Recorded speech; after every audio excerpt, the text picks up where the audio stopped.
Welcome to Easy Learning. Exercise number 168.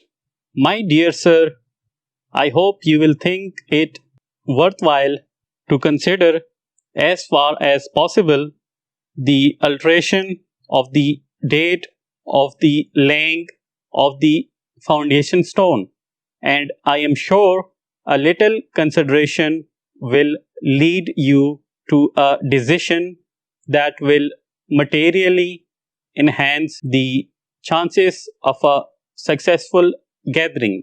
Is it worthwhile ignoring the wishes of a small but influential section of your supporters in this manner when a slight alteration would be of advantage?